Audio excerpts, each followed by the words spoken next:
This is the Astros Postcast, your instant game reaction for the Houston Astros, part of the Locked On Podcast Network, your team every day. Well, it looked like it was going to be a pretty good night there for the Houston Astros for quite a while. Early in the baseball game, they're getting some action out there. They got some runs, a couple runs early in the game, and you're thinking to yourself, oh, it's just going to be like last night. They'll eke it out. They'll do their thing. Maybe they can add a little bit later in the game, and they'll get another victory over the Tampa Bay Rays. Instead, nothing else happened offensively. The bats went ice cold. The pitching, overall, until Okert came in the game, was pretty darn good. And then leadoff walks in the ninth inning. You know what those things do? They kill. And the Houston Astros see their quick little 2-game winning streak come to an end. Looking like they were going to have a 3-game winning streak on the road for the first time this season. Not meant to be, as they will have to look for the bounce-back win tomorrow in the series finale against these Tampa Bay Rays. Hello and welcome tonight to the Locked On Astros Postcast. I am your host, Michael Connor. Thank you for stopping by. If you're new to the show, well, why don't you stop by more often and say hello? Usually we have a lot more fun when they win. They don't win tonight. They fall on the walk-off sacrifice fly. For a second there when that ball was hit, it's like, oh, you're going to have a chance. And then you remember that, Chaz doesn't have the world's greatest arm out there in left field. What is it that you're walking away from this one talking about more than anything else? This is what you'll be talking about.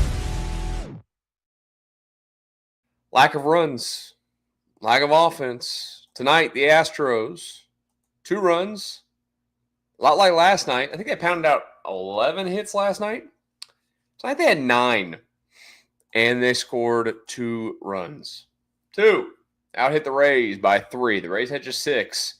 They get all 3 of their runs in the 8th and the 9th there. It's easy to go and torch the pitching, which, look, at the end of the game, here's the problem tonight. The Astros are in a bind at the moment because their leverage guys, their best guys, we all know that there's never a world where the Astros have a 2-0 lead late in the game where they're handing the ball to Okert and Ort. It's never happening. Not that those guys aren't good pitchers. They've been good pitchers for the Astros so far this season. But they're not end-of-game guys when it's a tight game in a leverage spot. Those guys aren't available.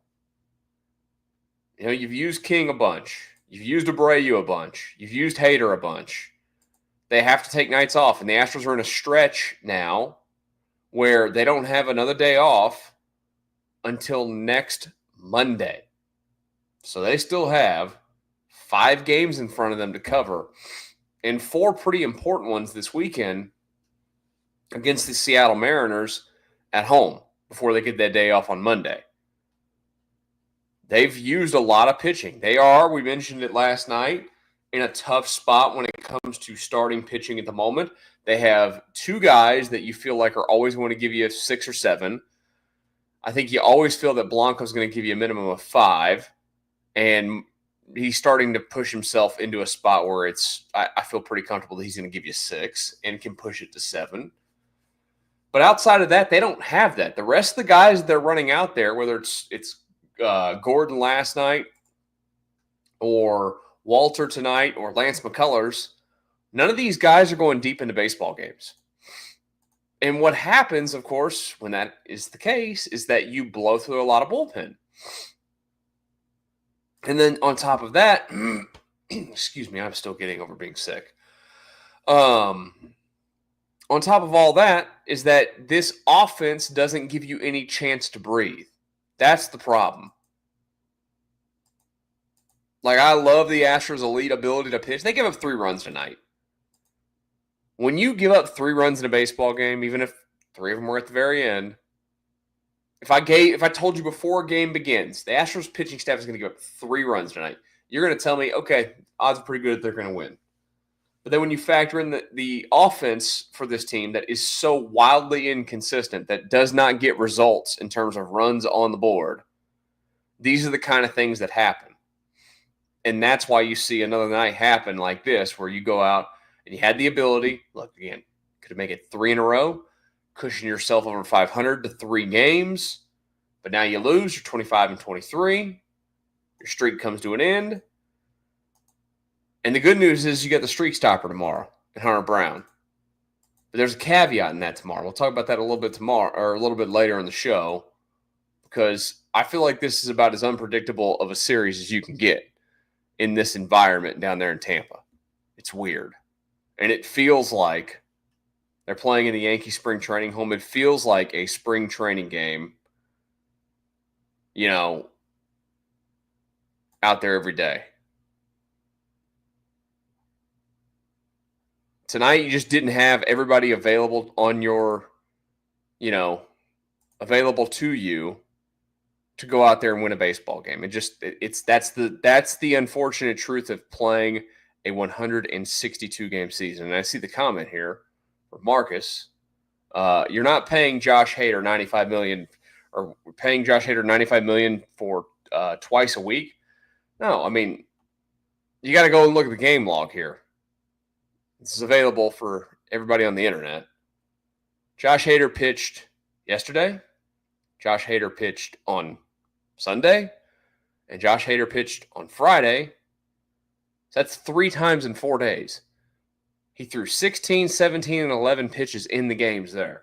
You also had to add in all the warming up and then all the warming up on the mound. He threw a ton of pitches in a 4-day span. Your body can't throw a baseball every single day. It's physically unable. That's why Josh Hader's not available tonight. Brian Abreu, same thing. He's thrown like 3 out of the last 4 days. Sucks. But sometimes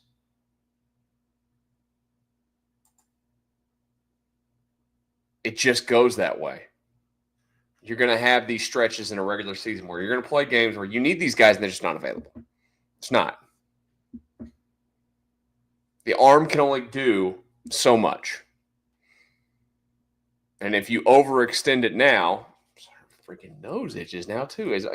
I'm having a night.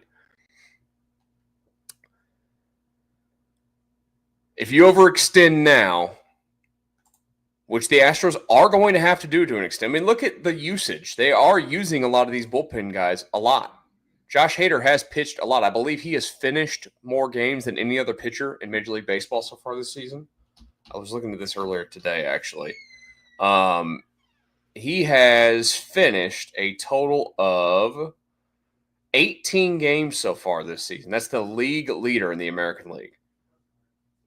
12 of those were save opportunities where he's converted all of his save opportunities so far. Again, you just can't use them every night. Can't. Physically unable to. And if you did do that, where you overuse them, you'll get to the end of the season in the postseason, say you get there. Okay? And these guys run out of gas and they stink in the most important part of the year. The long game. This is the tricky part of a Major League Baseball season. It's 162 games, and it's why the manager gets stressed out. Because they got to think about all this. Is what it is. What they don't need to think about, hopefully, is the fact that they could score some runs, but that's not happening. Real quick on Brandon Walter tonight. That was a nice little start for him. Intriguing arm. It's a guy that's trying to revitalize his career. Never really did a ton in the minor leagues. I'm going to be honest with you. I don't know a lot about him other than he was with Boston. I don't think if anybody tells you they know a ton about him, I think they're lying to you. 5 innings, no runs, 3 hits, one walk, 5 strikeouts.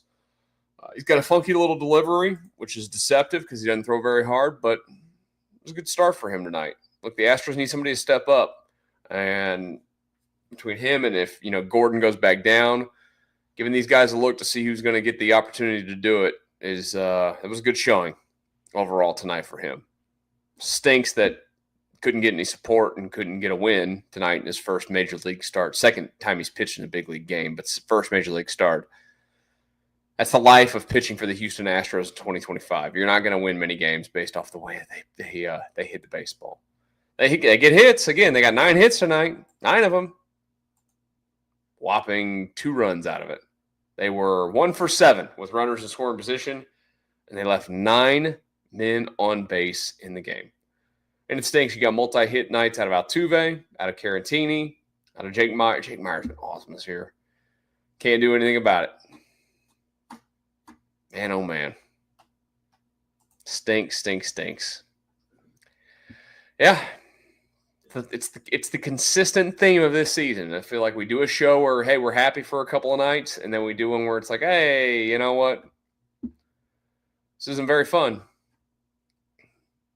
Because you're seeing it, you're screaming at your TV saying, yes, you should be scoring more runs here. 2. And they scored what? 4 the night before? 4 back on, or yeah, 4 last night, 4 the night before that. 1. So far in this road trip, they've gone, just real quick on runs, 0, 6, 1, 4, 4, 2. They're not a good offensive team. They're not. There's no way to spin it. Nobody could spin it. You can be optimistic about certain guys, feel good about certain guys. Isaac Paredes, he's been great. You feel good about Victor Carantini when he's in the lineup. You feel good about what Jake Meyer's done this year, Jeremy Pena's done this year, but they are not a good offensive team. Flat out, not good. And it's got to change. Tomorrow they're going to have a stopper out there on the mound. Let's talk about him. Let's talk about how important that game is for the Astros right here on the Locked On Astros Postcast. You ever taken a look at that bank account and going, well, where's all my money? Where'd it go? I need it. I miss it. Yeah, we've all done it. I do it too. Well, let me tell you about Monarch Money. You know, it's between dining out, online shopping, and entertainment. It's easy to lose track. That's where Monarch Money comes in, your personal CFO, giving you full visibility over your finances. Monarch Money isn't just a budgeting app. It's a complete financial command center. You can track all of your accounts, investments, and spending in one place, so you stop just managing your money and, well, start building wealth. Collaborating with your partner, better than ever. Managing your money with your partner, smoother than ever, thanks to the Monarch Money app. You can track shared and personal accounts, set goals, and stay on the same page without the stress. Instead of juggling, like I've mentioned, multiple apps, you can use Monarch Money to check those finances, track that spending, and even plan those long-term goals. Take control of your finances with Monarch Money. Use code LOCKEDONMLB at monarchmoney.com for 50% off your first year. That's monarchmoney.com, code LOCKEDONMLB for half off your first year. Astros losers tonight to the Tampa Bay Rays. On a walk-off, sacrifice fly to left field. I guess if you're gonna lose in a walk-off, at least like hit a bomb or something. No, actually, I don't know. But it always comes back to this: when those things happen, how many times do we have to say it? And it's not as easy as just saying it. And anybody wants to believe that just saying it, they should do this, they should do that. Well, I'm telling you, like, we got to, take a breath. Remember that this game is so incredibly difficult. Even for guys that have been doing it their entire lives and are professionals, it is still a silly, silly game that more often than not breeds failure than success. But it just kind of stinks to lose it on a sacrifice fly. And it all happens because you have a leadoff walk. I'm telling you. Then you see you flick one off the end of the bat. It gets the runner to third, second, third, less than 2 outs. How many big league teams are going to lose a game at that point? Not many. So tomorrow they can hit the baseball. It's going to be interesting. 12 o'clock our time, first pitch. We will have a show after the game tomorrow. I've confirmed I will be able to do that. Hunter Brown's going to go. This is the stopper. This is the guy that gets you right when you need to get right and feels like you're going to absolutely get a win. I'm interested to see how he and the team, not that they're unfamiliar with it. It's going to be hot. It's Florida. It's the sun. It's a spring training facility. There's no shade out there at all, except for in the dugout. I'm interested to see how worn out these guys get, and really the pitchers get, in tomorrow's baseball game. Because if it's bad, well then, I don't like it. The forecast for tomorrow, I was just pulling that up real quick. It's going to be humid. High of 92 and mostly sunny. Ugh, it's hot. It is hot. Hopefully he's hydrated and can withstand the heat for a lengthy period of time tomorrow. Again, when it wraps up, join me here. The Astros need to have it. They got to have it. Been an up and down road trip. They have to finish it on a high note before coming home to play Seattle. Join me after the game tomorrow for the Locked On Astros Postcast as soon as it wraps up. You guys have a great rest of your Tuesday.